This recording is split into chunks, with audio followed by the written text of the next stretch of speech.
Alrighty. So, um, I have called the garage. I called them at 7 o'clock this morning. So that was uh, 7, 8, 8, 9, an hour and a half, 2.5 hours ago. Basically, what's happened is they brought the truck there. They've had it towed in. It turns out it arrived there yesterday. And so it actually was taken off the road where I abandoned it and was brought to the garage yesterday. I never got a reply to my message, so I didn't know if my friend who owns the garage had seen it, so I wasn't sure what was going on. But when I called today, I was informed that the truck is there anyway, so that's a good thing. I at least know that. And they're going to take it in today and see what they're dealing with. If the transmission is cooked, then I think I'm going to just scrap it and not have a vehicle anymore, because that'd be $5,000 to replace the transmission, and I don't want to do that. And if the transmission's okay and they can put it back together in such a way that it's going to be at least a little bit reliable, then I'll hang on to it for now and just use it for short trips, I guess, because it can't be trusted to go any distance. But yeah, beyond that, I don't know. They're going to give me a call when they know something. And the thing of it is, what's happened is they can't get the line anymore for it. Chrysler Corporation does not support that truck. It will not. They won't sell them the line anymore. And there are jobber parts, including transmission cooler lines. But the problem with the jobber parts is that the jobber parts don't fit. And so then you end up with leaks and all kinds of stuff. So what they did is they jerry-rigged it, and it seemed to work really good, and it did work really good for a couple weeks. But then on the way back from Brockville on Saturday, the line popped right off, and it pissed all my transmission fluid out. In fact, you can actually see up the back of the truck, where the back doors of that box are. You can actually see the transmission fluid actually went right under the truck and actually came up and sprayed up on the back of the truck and stuff. So if anybody was tailgating me, they wouldn't have been tailgating me for long, because their car would have been covered in transmission fluid, and it would have been on their windshield and everything, which would have been a bugger of a thing to get off. But anyway, the bottom line is, with the garage, I did pay $900 for the repairs. Now, most of that was parts, and 900 wasn't just for the two lines. It was also for a transmission mount, because the transmission mount in my truck was busted in half. So it was for the mount and the two lines installed. It was a bugger of a job putting the two lines in. Now, since then, I haven't paid a cent.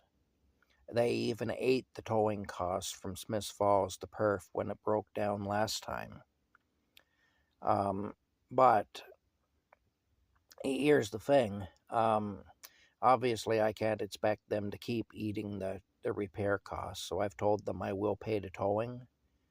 The towing's probably going to be hundreds of dollars. But, I can't expect them to carry me forever for a situation that really isn't their fault. And they've done their best. But it's just that you cannot get the parts. And the parts you can get are no good. And so this is where we're at.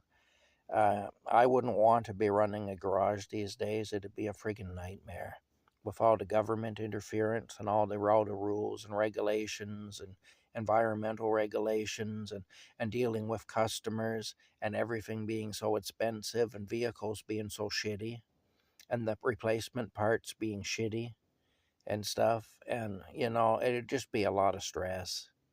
Really, I wouldn't want to do it.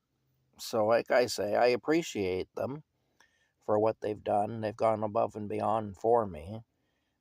So I don't want these videos to give the impression that the garage has done wrong, because they really haven't. Um, it's just the way it is now, you know. It's just the way things are these days. And so, um, what are you supposed to do when you can't get good parts anymore? Like, you know, everything's made in China by 9-year-old children, so who are slaves. So what are you supposed to do? I mean, and the thing with this jobber part, this jobber line, is it's made to fit a bunch of different models, I guess to make it worth their while to produce it. That's what they do, because they wouldn't sell enough lines otherwise to justify producing one for my truck. But the problem with that is that it doesn't fit. So you can't get a line that actually fits the truck. And so, like I say, I don't know what you do in that case. I really don't. I think they've done their best, but like I say, I don't know. At this point, it may not even matter because the transmission may be cooked, in which case the truck is done. That's all. But we'll see. We'll see what they say. Um, you know, I mean, in a way, I feel like I've taken advantage of them, even though I would never do that on purpose, because they've already lost money on this job. They've lost money on it, and so, and I know they have because the part itself, the parts themselves are quite expensive, and they've got so many hours they put in of labor for free trying to solve the problem.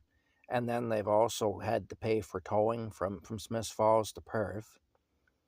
I can tell you, a few years back, I paid for towing from Carleton Place to Smiths Falls. I had to have a small tractor delivered from Carleton Place to Smiths Falls. And it cost me $200. That was back in like 2017, something like that. And so I got to figure, Smiths Falls to Perth to move a truck. If it was $200 to go from Carleton Place to Smiths Falls with a small tractor in 2017, it's probably, $400, $300 to $400 to go from Perth. That wouldn't be unreasonable to think that to go from Smiths Falls to Perth now. Or right there, that's all their profit from the job and then some that they paid out of their own pockets. And I mean, this trip to Brockville, this is probably going to be an $800 toll, So I can't expect them to pay that too for a situation that isn't their fault, So, but it's going to be a hardship for me. It is. It's going to set me back more and stuff. And the thing is, I may end up having to scrap the truck and I'll still owe for the tow. So, it's just, it sucks, but it is what it is. There really isn't much I can do about it at this point. Yeah. Anyway, it's a lot of stress. It's a lot of crap to worry about and to be concerned about and so on. Nothing I can do, though.